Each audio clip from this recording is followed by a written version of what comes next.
أشهد أن لا إله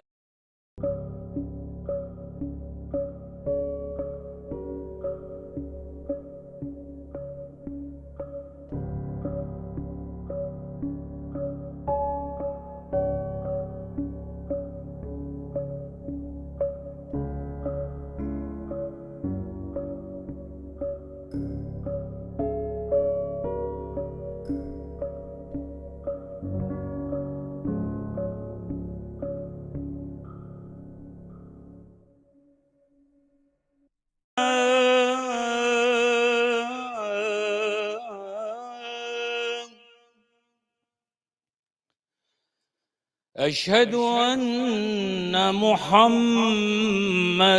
رسول الله.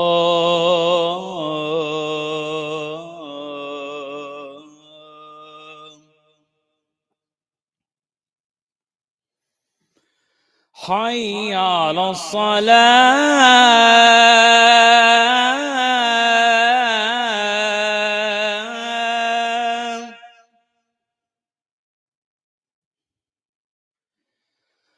حي على الصلاة.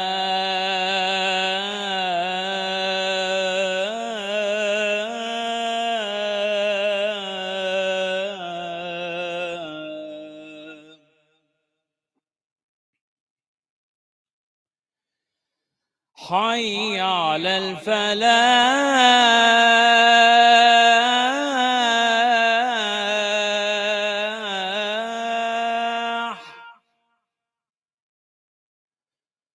حي على الفلاح.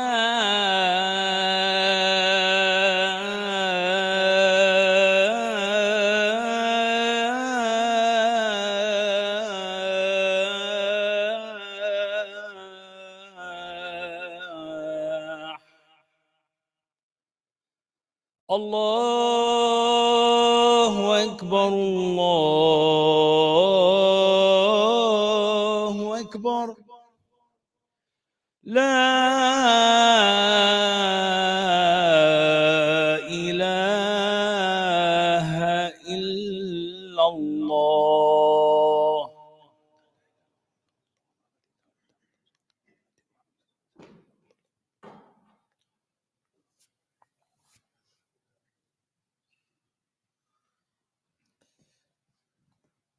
الحمد لله وحده والصلاة والسلام على من لا نبي بعده وعلى آله وأصحابه أجمعين ومن تبعهم بإحسان إلى يوم الدين. قال الله تعالى في القرآن المجيد: أعوذ بالله من الشيطان الرجيم. بسم الله الرحمن الرحيم. حرمت عليكم الميتة والدم ولحم الخنزير وما أحل به لغير الله والمنخنقة والموقوذة والمتردية والنطيحة وما أكل السبع إلا ما ذكيتم وما ذبح على النصب وأن تستقسموا بالأزلام ذلكم فسق. اليوم يئس الذين كفروا من دينكم فلا تخشوهم واخشون. اليوم أكملت لكم دينكم وأتممت عليكم نعمتي ورضيت لكم الإسلام دينا. فمن اضطر في مخمصة غير متجانف لإثم فإن الله غفور رحيم. قال النبي صلى الله عليه وسلم: إذا كان يوم الجمعة كان على كل باب من أبواب المسجد ملائكة يكتبون الأول فالأول، فإذا جلس الإمام طووا الصحف وجاءوا يستمعون الذكر. ومثل المهجر كمثل الذي يهدي البدن ثم كالذي يهدي بقرة ثم كالذي يهدي الكبش ثم كالذي يهدي الدجاجة ثم كالذي يهدي البيضة. صدق الله العلي العظيم وصدق رسوله النبي الكريم ونحن على ذلك من الشاهدين والشاكرين وبعد. Alhamdulillah, Allah subhanahu wa ta'ala has allowed us to gather on this day of Yawm al-Jum'ah, the day of Friday. This hadith that I narrated at the very end, it translates as such. Abu Hurairah radiallahu anhu reported that the Messenger of Allah sallallahu alayhi wasallam said, when Friday comes, angels are over the door of every mosque to record those who arrive one by one. When the Imam sits to begin, they close their scrolls and come to listen to the reminder. The parable of the one who comes early is that of one who offers a fine camel, the next like one who offers a cow, the next like one who offers a ram, the next like one who offers a chicken, the next like the one who offers an egg. This is one of the virtues for the day of Yom al-Jum'ah, coming for the Salah early. We see that there's a benefit. I remember our Hifz teacher, It was Imam Kashif of this masjid. When we were kids, we were like 12, 13 years old. This is one of the few things he told us. We didn't know much about deen, but we knew that, hey, if you come early, it's like you slaughtered a camel in the path for Allah's sake. We're like, all right, I mean, we're not going to be buying one anytime soon. Coming early to the masjid, not too difficult of a matter. And when you get here early, you can easily recite Surah Al-Kahf. There's so many other things that open the door for you by coming early. So this is definitely a very healthy and a very good practice for us to establish. We ask Allah subhanahu wa ta'ala to give us tawfiq to do so. My topic today is in line with what's happening from tonight, actually. If you see outside, there's these lovely shirts that have on the back for the youth retreat. It says, take advantage of 5 before 5. And so I wanted to talk a little bit about that today. One of these is hitting a little bit more than the others. I'll let you guys know which one that is. Maybe you guys can already tell by some of my facial expressions. Ibn Abbas radiallahu anhu, he reported that the Messenger of Allah sallallahu alaihi wasallam said, take advantage of 5 before 5, your youth before your old age, your health before your illness, your riches before your poverty, your free time before your work, and your life before your death.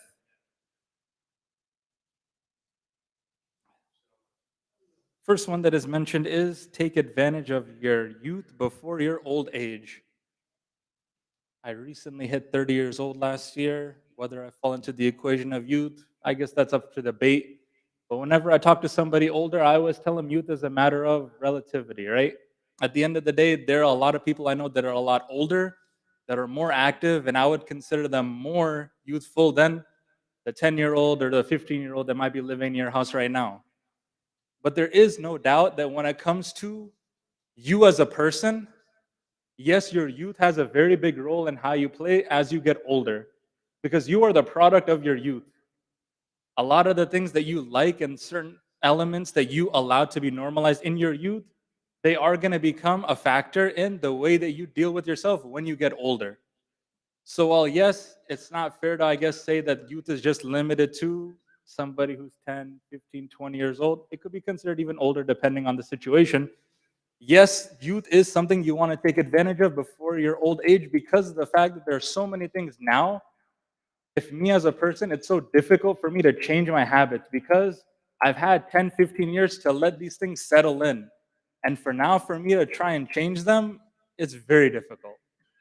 Certain habits that I have and the way that I speak, like when you get married, that's when you really see from another person's perspective, wow, like these things that you do, they're not good, right? They're not normal what you do. I'm like, my mom tolerates it. I don't know. I thought it was okay. Well, obviously, mom is going to tolerate a lot of things about you. Dad is going to do the same. But you really realize a lot of the things you as a person you need to work on after certain points in your life. And now for me to slowly work on it, it's very difficult. The sleep schedule that I had before, I realized, yeah, maybe it's not too healthy sleeping every day at 1 a.m. Maybe it is good to sleep after Isha Salah, like how we are recommended to do. Eating habits, the way that I would eat before, maybe I realized maybe I should have eaten a couple more vegetables when I was younger because then maybe I would like the taste of it now and it would be an easier transition for my health. These are all small little things. And yes, we think of them as small when we're young. But when you're older, that's when you bear the fruits of all these habits. See, because when you're young, what you're doing is you're investing, but you're not really seeing that investment realize until you're much older. One of my friends, he visited last week and he was telling me, he's like, dude, last year, I was on a chair pretty much majority of the year because I had like a herniated disc in my back. And I'm like, dude, we're like 30 years old and we're talking like we're so old. But it's because of the fact that you drop off, right? There's like a certain point where, again, when you're younger, you're just like your body bends in certain ways and you think it's normal. I have my 5-year-old nephew, yes, like last week or so, he fell off the bed. Promise you, his leg was in 3 different directions. And then I picked him up quickly like this because you can just grab little kids, right? I grabbed him like this. I'm like, are you okay? I thought he dislocated an ACL or something. He's like, yeah, I'm okay. And that's the beauty of being young, man. I mean, you literally you don't realize the advantages you have. Man, if I saw that right now, I wouldn't even pick up the boy. I'd be like, yo, I will call 911 straight up. There's no way I'm picking that boy up. That leg is done. Taking advantage of our youth before we become older. Yeah, we have those luxuries when we're younger, But unless you train your body, unless you adapt your body to get used to that old age, it's going to be a very difficult getting older experience. It's going to hit you really hard in certain directions. Your health before your illness. This one's hitting hard right now. This one is hitting hard right now. I'll tell you that much. This last week, inshallah, next week, I have a pretty big change happening in my life, and my body likes to respond in very special ways. Right now, every single time, right now, whenever I'm eating, after I'm done eating, I'm feeling that in my stomach for the next 12 hours. I'm feeling this excruciating pain. I'm thinking it's just a matter of an anxiety. I'm just like a little anxious about what's to happen in the future. But you know what, really, whenever I have these type of aches in my body, alhamdulillah, they don't happen very often. I thank Allah subhanahu wa ta'ala every single day because I know there's people that every single day they go through these type of difficulties. I go through them every now and then and I start panicking like everything is going down. But whenever they do happen, the one quote that always comes into my mind is a healthy person has 1,000 wishes, a sick person only has one. When you're healthy, there's so many things that you dream about, right? There's so many things you want to do in the day. There's so many things you want to do for the future. But if you're sick, tell me if I'm wrong. The only thing that you wish is, man, I just hope this pain goes away. That's it. I don't want to feel this pain no more. When you're sick and your nose is stuffy, man, I just wish I know what it's like to smell again. That was awesome.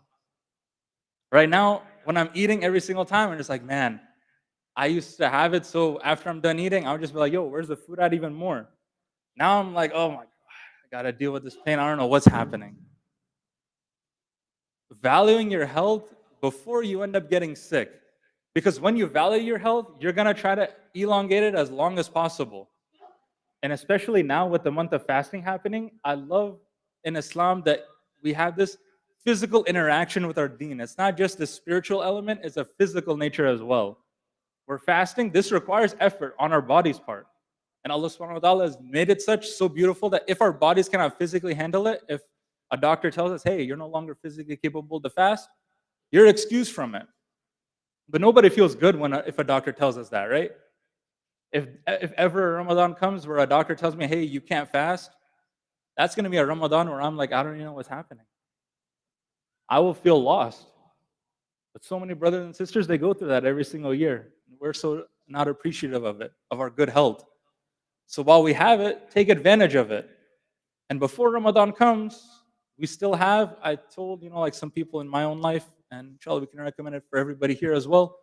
We have 3 more sunnah days left for fasting before Ramadan starts. Give a trial run to your body. Hey, how are you going to adjust to the fasting schedule? Some of you guys might be at work, new job, maybe you don't realize the physicality of it. Fasting is definitely going to play an element in how you're going to respond to that job. You have next Monday, Thursday, and the Monday following after that. Fast those sunnah days and see with your family. Hey, how am I going to be responding in Ramadan to this year? It's good because you're going to know what to prepare for in advance. You don't want to be getting sick in Ramadan because you ended up overworking yourself. And now, for a week period, the greatest month of the year, and you're stuck in recovery mode. Nobody wants to go through that. We work so hard every single year to reach Ramadan. And now for us just to get there, and then right at the end, we end up fumbling the bag, that would be a tragedy. So before Ramadan comes, let's make intention that we try and we make sure that we fast some days to give our body that respect and also that preparation so that when we begin the month of Ramadan, we begin it in the best way possible. And we're not just like as soon as Ramadan starts, we're already like, oh, I'm complaining, looking at the clock, not understanding what time it is because we don't know what even is happening. Your riches before your poverty. The next thing Nabi sallallahu alaihi wasallam mentions, take advantage of it before the other takes upon it. The funniest, I was looking up this one restaurant. It was a sushi place. It was pretty nice. And I was like, yeah, I was just checking out the menu. Funniest thing was when I checked for the price and I went to check out, I just wanted to check out how expensive it was. You know what I saw? It gave a payment plan to pay for my sushi. They gave a payment plan because you know what it is now? We have access to money and people want to make it even easier for us to give us their dollar. While we're rich, all these things are going to be open to us. We can make these down payments on a sushi roll, pay for it over 6 months, no interest. So you know what's halal? You got to do it then, right? Oh, it's no interest. I tell this to my students all the time. Just because you can do something doesn't mean you got to do it. Just because a sushi bar is offering no interest 6-month payment for 10.99 doesn't mean you do it. Yeah, you got the money right now, but in the future, do you think you're gonna be happy looking at all those one-time bills that you have? You're gonna be struggling, dude. But this is the way that they get you. While you have money, you're gonna be getting all these advertisers. For example, like at the Super Bowl and stuff like that, people are like, "Oh wow, I relate to so many of these things now." When I was a kid, I didn't relate to all this stuff on these Super Bowl ads. I'm like, yeah, because now you got money. They're catering their ads to you. Why would they cater the ads to a bunch of 12-year-olds who have no money? Yeah, we 25, 30, 35 years old. They're catering the ads to us now. You like the ads for a reason. They want to get you with their money while you're still rich. And then when you have no money, you're still making payments to these guys and in monthly installments. Take advantage of your riches before your poverty. Understand the value of money and know how much you can spend. I'm not telling you to not enjoy that awesome sushi bar. But maybe don't have a part-time job where you're making 750 an hour and then prioritize those things. Maybe when you get an upgrade, right? Maybe you're the chef at the restaurant first. You're not just the cashier. Take your time, build your wealth. No one's saying not to enjoy the blessings of this of living in America. Alhamdulillah, we're blessed. We should take advantage of those things. But don't do it at a cost of your future and your future money. Your free time before your work. This one is a little bit more exclusive to youth, but again, everybody has free time, right? How we spend our free time is something that we're very reflective on after we use it. When I was younger, I spent a lot of my free time. I still remember if I play any of my PS2, PS3 games, if I load it up right now, all the memories are gonna jog back in, and I'm just gonna feel like, oh man, what a childhood I had. I had an awesome childhood. You don't know this game, dude. They don't make games like this no more. You guys get on microtransactions and all the games you guys play nowadays. You got to play the games from my era. I feel good about it, right? But I don't feel that proud. Still, I'm not gonna show that on. I can't write that on my resume. All the games I played when I was a kid. Using your free time to relax your mind, I think it's very important. It's very necessary because we live very stressful lives in all of our various ways. But utilizing it in good ways, finding healthy habits as well is very important. I wish that as I am older now, I developed habits of not just spending time just like with my video games, but I wish I spent it, developing habits with going to the gym or maybe researching stuff, reading. Reading as you grow older, it's such a useful habit because it keeps your mind sharp. When you watch videos, you know what happens oftentimes? You're watching so many videos, right? But you're like, why is it I don't process any of it? It's because we're just watching, and we're not understanding any of it that's coming into our mind. When you're reading, it's like it's different. You're interacting with the words. It's like you're trying to understand them because you don't have anybody else to explain them to you. You don't have the video to watch to let them cut all the slack. Oh, I can summarize this book for you in 5 minutes. No, you got to do all the work for yourself. But again, it all depends on what did you spend your free time with? Did you spend your time reading books, developing healthy habits? Or did you spend it in ways that you're not going to be that proud of as you get older?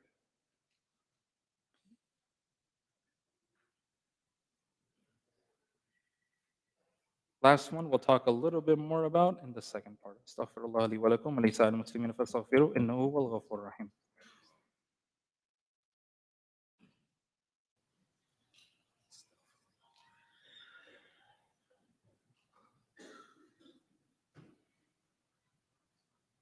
Alhamdulillah wa kafa wa salamun ala ibadi alladhina istafa khususan ala sayyid ar-rusul wa khatam al-anbiya wa ba'd. Your life before your death. This is the final thing that Nabi sallallahu alaihi wasallam said.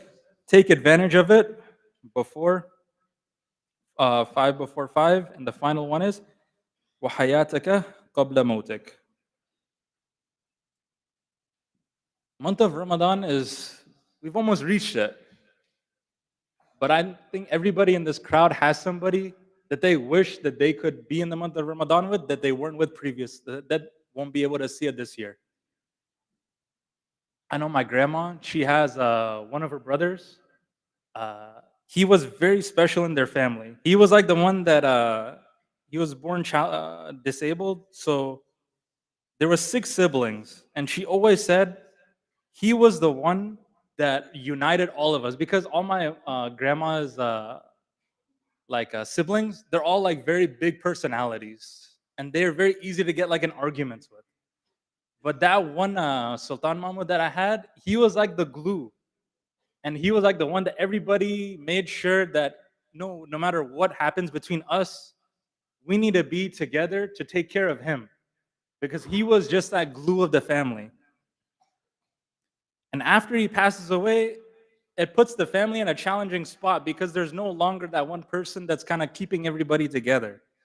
And you could see it when she announced, when she told me that he passed away. I could see it in her voice a lot. She was very scared of the future, that what it brings to the family, because death is something, it is not written for anybody when we don't know when it's going to happen. We just know that it is written for us. And we have this thing in our Desi tradition. I don't want to speak on others, but I know in our Desi tradition, because I heard it so many times from so many of the people that I know in my family. Whenever there's like a beef in the family, whenever there's like something bad that happened in the family, you have to wait. It's like mandatory. You must wait for 2 things to happen. Either one, somebody in the family gets married, and then in a happy occasion, you guys all just come together and forget about the past. Or number 2, somebody has to pass away, and then the comfort and coming together because of that somebody passing away, we'll just blow everything over and say, hey, there are bigger things in life. But what if, I always thought to myself, it doesn't make any sense. What if you're the one that passed away? What if the one you're mad with is the one that passed away? What are you going to do then? You're just going to be regretful for the rest of your life? Take advantage of people while they're still here. We love to give people's flowers when they're no longer accessible to us. I just had to leave my job today so I can, inshallah, start a new job next week. And now all the people are just coming and saying all the nice things and everything about me. I was like, man, if y'all said it before, maybe I would have stayed. Y'all just said it now. That's the nature of it, though, right? We're only going to show that happiness to each other a lot of times when it's too late. That's why Nabi Sallallahu Alaihi Wasallam said, he mentions this to us. Your life before your death, not only your life, but the life of other people. Celebrate it. Become, forget about small little quarrels. Join up with one another. Join together. Become a community. Become a family. Do this because there's not a guaranteed time when Allah subhanahu wa ta'ala will call us to Him, and we have to answer for all the actions of all these things. These 5 things that were just mentioned, Allah subhanahu wa ta'ala will ask us about it. What did you do with your youth before your old age? Your health before your illness? Your riches before your poverty? Your free time before your work? And your life before your death? We ask Allah subhanahu wa ta'ala that we can answer these questions to the best of our abilities. We ask Allah subhanahu wa ta'ala that we answer them with iman in our heart and Islam as our actions. ربنا آتنا في الدنيا حسنة وفي الآخرة حسنة وقنا عذاب النار. رب اغفر لي ولوالدي رب ارحمهما كما ربياني صغيرا. اللهم اغفر لي حينا وميتنا وشاهدنا وغائبنا وصغيرنا وكبيرنا وذكرنا وانثانا.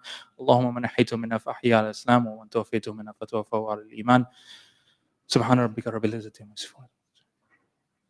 إن الله يأمر بالعدل والإحسان وإيتاء ذي القربى وينهى عن الفحشاء والمنكر والبغي يعظكم لعلكم تذكرون فاذكروني أذكركم واشكروا لي ولا تكفرون وأقيموا الصلاة.